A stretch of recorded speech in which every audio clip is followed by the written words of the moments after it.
Hello everyone, Vincent Chan here. Today I'll be looking at the Philips SHP9500, which is often regarded as one of the best entry-level monitor headphones. Now before I begin, the Philips SHP9500 is not exactly cheap. Priced at around RM300 to RM400 depending on where you look, it is not meant for the casual user.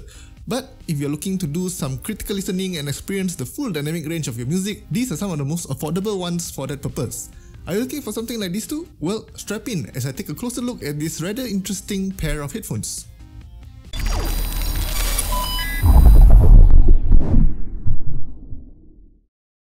Let's start with the unboxing. There isn't much to see here, there's just a simple black box with the necessary labeling, and in it is another cardboard box. And within it lies the headphones, which is wrapped with a non-woven fabric bag. No hard container, but I think it's probably fine considering that this is a product targeted at the entry-level segment.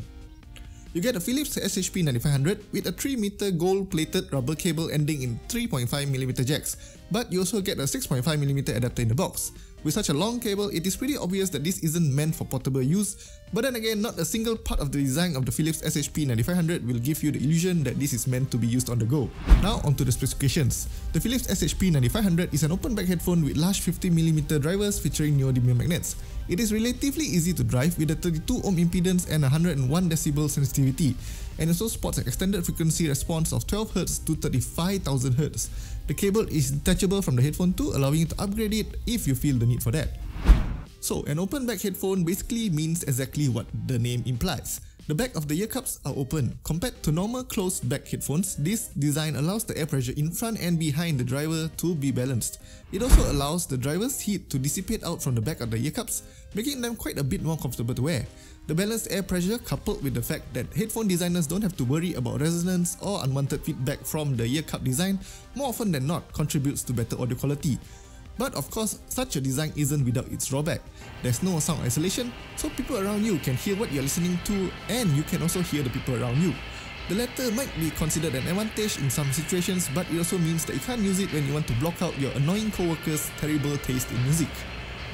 Another thing that has its advantages and disadvantages depending on how you use the Philips SHP9500 is the fabric ear pads. It's not exactly for everyone. I definitely wouldn't recommend using it in a shared environment, as the fabric pads will absorb all kinds of bodily fluids, while a leather pad can easily be wiped down after use. But if you're the only one using it, it is very comfortable to wear. As it is very breathable, I had it on for 2 hours and my ears didn't get uncomfortably warm in them, which is difficult to say the same for pleather-based ear pads. Fabric-based pads also has the potential to outlast PU-based designs, as the one I had actually started peeling after just 2 years of use. Another part of the design of the SHP9500 worth highlighting is the headband. It is made of metal, which definitely hints at its durability. One thing I really like is that the headband features number markings, making it a lot easier to make sure that both ends are equally extended. No more guessing or counting the ticks. The clamping force is mild and makes for a very comfortable experience too. The padding lining the headband also makes for better comfort, as it just rests on top of your head lightly. One of the main reasons you want something like the Philips SHP9500 is the sound quality, and I actually got it after receiving feedback regarding the audio quality in our videos. So I needed something that sounded natural without adding its own coloration to the sound.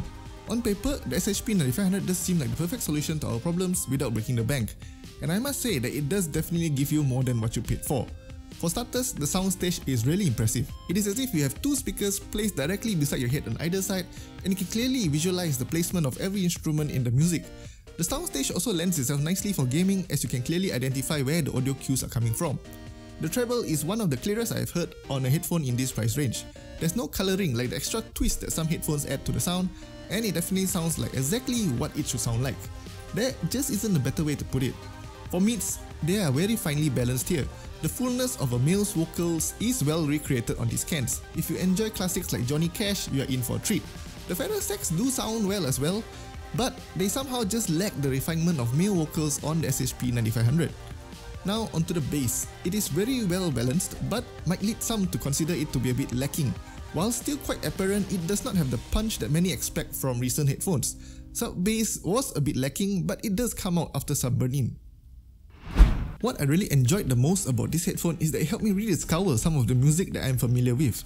Re-listening to old songs like The Circle of Life, the SHP9500 revealed so many hidden details like the tongue-clicking and tribal music that were obscured by the other instruments in the song when I listened to it on other equipment. At RM300, I do think that this is one of the best deals you can get out there. I personally attest to the fact that I got more than what I expected when I bought them. With that, I conclude my review of the Philips SHP9500. I would definitely recommend them if you're looking for a pair of headphones for critical listening. Have you tried them for yourself? Let us know what you think of them in the comments down below. Thank you guys for watching, and if you haven't already, like the video, subscribe to our channel, follow us on Instagram, like our Facebook page, and we'll see you guys in the next video. Goodbye!